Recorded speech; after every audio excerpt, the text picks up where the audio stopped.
Bulletin का आगाज बड़ी खबर से। अमरीका का दहशतगर्दी से मुतालिक तहलका खेज इंकशाफ। भारत दहशतगर्दी का नया चेहरा करार। आलमी दहशतगर्दी में भारत सरे फहरिस्त है। अमरीकी जरीदे फॉरेन पॉलिसी ने भारत को बेनकाब कर दिया। फॉरेन पॉलिसी ने दाइश और भारतीय रवाबित दुनिया के सामने रख दिए। दाइश और भारतीय गठजोड़ को आलमी और इलाकाई खतरा करार दे दिया। अमरीकी जरीदे के मुताबिक भारतीय दहशतगर्दी की कहानी तारीखी तौर पर दुनिया की नजरों से उछल रही। भारत की इंतहा पसंद पॉलिसी एक तबाहकुन खतरा है। अमरीकी जरीदे के मुताबिक भारत की इंतहा पसंद पॉलिसी का नोटिस ना लिया गया तो उसके दूरअर्स असरात होंगे। अगस्त में दाइश के जलालाबाद जेल पर हमले ने इस उभरते खतरे को बढ़ावा दिया। मुख्तलिफ ममालिक में दहशतगर्द हमलों और नई लहर में भारतीय सरपरस्ती नया मोड़ ले रही है। दाइश और भारतीय गठजोड़ ने 2019 में श्रीलंका में ईस्टर पर बम धमाके किए। इसी गठजोड़ ने 2017 में तुर्की में क्लब पर हमला किया। इसी गठजोड़ ने न्यूयॉर्क और स्टॉकहोम में हमले किए।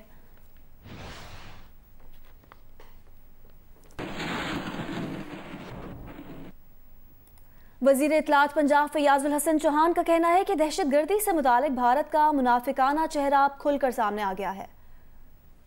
का जो मुनाफिकाना चेहरा है इस दहशतगर्दी के हवाले से वो खुल के सामने आ गया और इंडिया इस वक्त दुनिया का सबसे बड़ा दहशतगर्द मुल्क माना और जाना जा रहा है और पहचाना जा रहा है और गर्दाना जा रहा है। और इसकी मुनाफिकत का आलम यह है कि एक तरफ अपनी बॉलीवुड के जरिए से फिल्मों में वो पिछले 20-22 साल से खुसूसन जब से 9/11 हुआ है हर फिल्म के अंदर पाकिस्तान को, पाकिस्तान के रियासती इदारों को, पाकिस्तान की कुछ तंजीमों को और उम्मत मुस्लिमा को दहशतगर्द के तौर पे पेश करता है। और हकीकत यह है कि इंडियन एस्टेब्लिशमेंट और इंडिया की फौज वो पूरी दुनिया के अंदर फॉल्स फ्लैग ऑपरेशन के जरिए से वो कभी दाइश के साथ मिलके, कभी पाकिस्तान के अंदर TTP के साथ मिलके, कभी शाम में जनाब दाइश के साथ मिलके वो ये सारी दहशतगर्दी की कार्रवाइयां करती है ताकि उम्मत मुस्लिमा और मुसलमान और पाकिस्तान खसूसन और पाकिस्तान के रियासती अदारे बदनाम हो।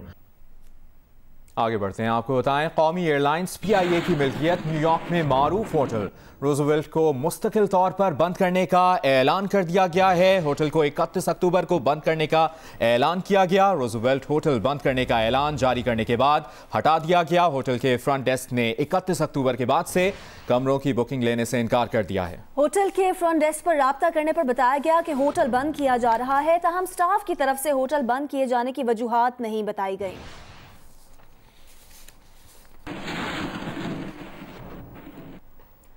नून लीगी सेनेटर परवेज रशीद ने इल्जाम लगाया है कि रूजवेल्ट होटल इसलिए बंद कर दिया गया ताकि उसे फरोख्त करके ATM के पेट भरे जा सके।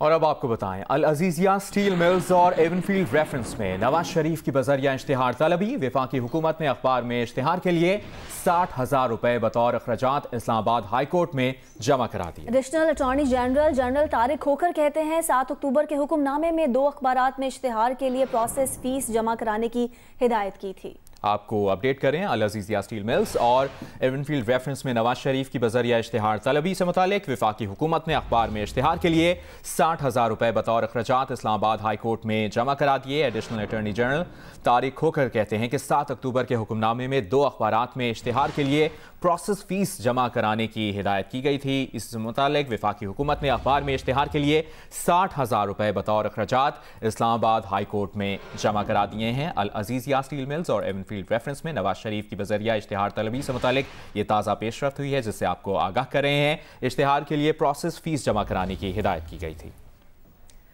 अल अजीजिया स्टील मिल्स और एवनफील्ड रेफरेंस में नवाज शरीफ की बजरिया इश्तिहार तलबी। वफाकी हुकूमत ने अखबार में इश्तिहार के लिए 60,000 रुपए बतौर अखराजात इस्लामाबाद हाई कोर्ट में जमा करा दिए।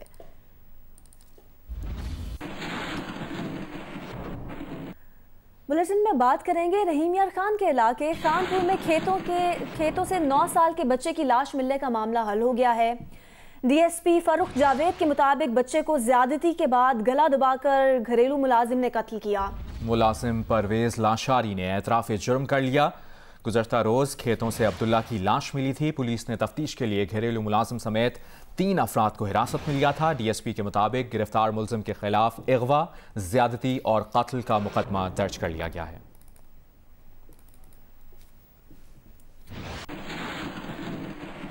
उधर चारसदा में 2.5 साल की बच्ची के ज्यादती के बाद कत्ल के मुल्ज़मान का सुराग न मिल सका। SP दरवेश खान की सरबराही में तहकीकाती टीम की तफ्तीश जारी है। पुलिस के मुताबिक वाक़े की जगह से मुल्ज़िम के बालों के नमूने मिले हैं। बच्ची की DNA रिपोर्ट अब तक नहीं मिली। केस में ज़ेरे हिरासत अफराद की तादाद 15 हो गई है।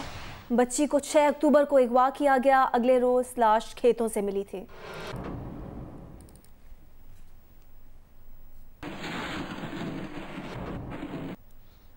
IG खैबर पख्तूनख्वा सनाउल्लाह अब्बासी ने कहा है कि चारसदा की मासूम ज़ैनब से ज़्यादती और कत्ल केस की तहकीकात जारी हैं।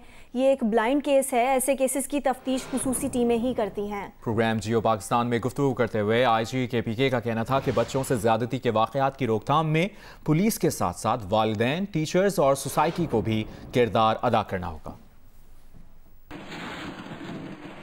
ये पूरा एक ब्लाइंड केस है, तो अभी तक हम तफ्तीश कर रहे हैं और फॉरेंसिक तफ्तीश कर रहे हैं और जितनी भी एविडेंस है वो कलेक्ट की जा रही है। फिंगरप्रिंट्स हैं, DNA है और चीज़ें भी हैं। ये जितने भी पहले केसेस होते थे तकरीबन वो यहाँ तो पेरेंट्स रिपोर्ट ही नहीं करते थे, यहाँ खुद पुलिस रिपोर्ट नहीं करती थी, रजिस्टर केस नहीं होता था। अभी आपको बताएं, नौशहरा में पुलिस एहलकारों की मौजूदगी में लेडी पुलिस कमांडो का कत्ल। DPO ने बुज़दिली दिखाने पर 7 एहलकारों को नौकरी से निकाल दिया। साबिक SHO और ASI के खिलाफ महकमाना तहकीकात जारी हैं। वाक़े की महकमाना तहकीकाती रिपोर्ट सामने आ गई है। 10 सितंबर को लेडी कांस्टेबल अदालती हुक्म पर अपने घर का ताला खोलने गई तो मुखालिफिन ने पुलिस की गाड़ी को घेरे में लेकर खातून को ज़िद्दोकोब किया और फायरिंग करके उसे मार डाला। मुल्ज़िमान की फायरिंग से डर कर भाग जाने वाले पुलिस एहलकारों के खिलाफ पुलिस एक्ट के तहत मुकदमा दर्ज हुआ था।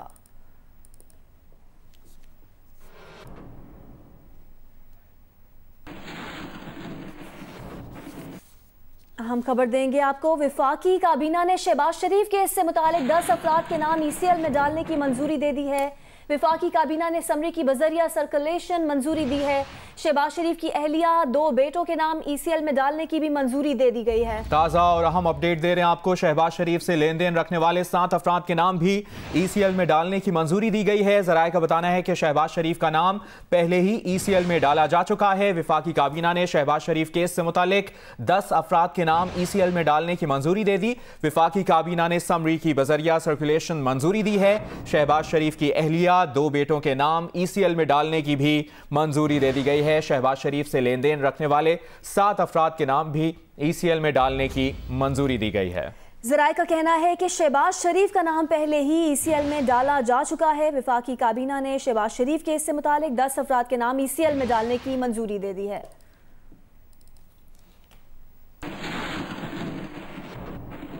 पाक सरजमीन पार्टी के चेयरमैन मुस्तफ़ा कमाल ने कहा है कि मुल्क ऑटो पर चल रहा है। ना हुकूमत नाम की कोई चीज़ है, ना ही ऑपोजिशन नाम की। मुसलसल इक़्तिदार में रहने वाली MQM के पास अवाम को दिखाने के लिए कुछ नहीं, इसलिए वो नए सूबे का नारा लगाते हैं। उन्होंने कहा कि MQM की जानिब से सूबे के नारे का फ़ायदा पीपल्स पार्टी को होता है। वो सिंध के अवाम से कहते हैं कि हमारी करप्शन भूल जाओ, सिंध बचाने के लिए हमारा साथ दो।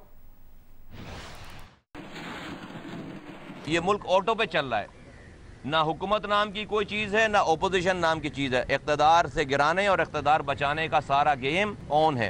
MQM वाले 4 सालों से इक़्तिदार में थे, हैं आज भी वफाक में इक़्तिदार में है। अब उनके पास कुछ दिखाने के लिए नहीं है, बताने के लिए नहीं है, तो उन्होंने मुहाजिरों को एक नया चूरन बेच दिया है कि आओ भाई मुहाजिरों, तुम्हारे लिए तुम्हारे मसाइल जब हल होंगे जब हम नया सूबा बनाएंगे। सबसे बड़ा फ़ायदा MQM के इस नारे का पीपल्स पार्टी को होता है। वो जाकर मेरे सिंधी भाइयों को पूरे सिंध भर में कह रहे हैं कि ये देखो मुहाजिर क्या कह रहे हैं, ये मुहाजिर सिंध धरती माँ को तोड़ना चाह रहे हैं, तकसीम करना चाह रहे हैं। आओ सिंधियों, हमारी करप्शन भूल जाओ, पीपल्स पार्टी की करप्शन भूल जाओ, रोटी कपड़ा मकान भूल जाओ, कुत्ते काट रहे हैं मर रहे हैं बच्चे भूल जाओ, भैंसें बांध दी हैं स्कूलों में भूल जाओ, अस्पतालों में दवा नहीं है भूल जाओ, आओ धरती माँ को बचाते हैं। सिंध हाई कोर्ट ने साबिक MD सिंध टूरिज्म डेवलपमेंट रोशन अली समेत 9 अफसरान के खिलाफ रेफरेंस में दरखास्त जमानत मुस्तरद कर दी। अदालत ने मुल्ज़मान को गिरफ्तार करके जेल भेजने का हुक्म दे दिया। रिमार्क्स दिए कि मुल्ज़मान के खिलाफ नैब ने नाकाबिले तरदीद सबूत पेश किए। मुल्ज़मान पर करप्शन, डमी कॉन्ट्रैक्टर्स को ठेके देने और कौमी खजाने को 4 करोड़ 85 लाख रुपए से जायद का नुकसान पहुंचाने के इल्जामात हैं। नायब प्रोसिक्यूटर ने बताया कि 5 नामजद कॉन्ट्रैक्टर ने प्ली बार्गेन करके 1 करोड़ 54 लाख से जायद रकम कौमी खजाने में जमा करा दी है।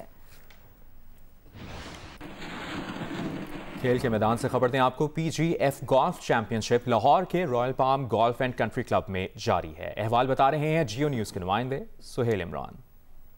PGF match play golf championship royal palm golf and country club में जारी है। पहले 2 रोज स्ट्रोक प्ले हुआ जिसमें से 16 एमेचर्स और 16 प्रोफेशनल गोल्फर्स का इंतखाब हुआ, जो अगले 3 रोज यहाँ पर एक्शन में हैं और हर राउंड में जो कारकर्दगी अच्छी का मुजाहरा कर रहे हैं वो अगले राउंड के लिए क्वालिफाई कर रहे हैं। ये नॉकआउट की बुनियाद पर बेसिकली खेला जाने वाला टूर्नामेंट है। पहले PGF इस टूर्नामेंट का इनेकाद बाकायदगी से करती थी, लेकिन अब एक अरसे के बाद मैच प्ले जो चैंपियनशिप है उसका इनेकाद हो रहा है और इसमें जो टॉप के गोल्फर्स हैं, टॉप एमेचर्स और टॉप प्रोफेशनल गोल्फर्स पाकिस्तान के, वो हिस्सा ले रहे हैं।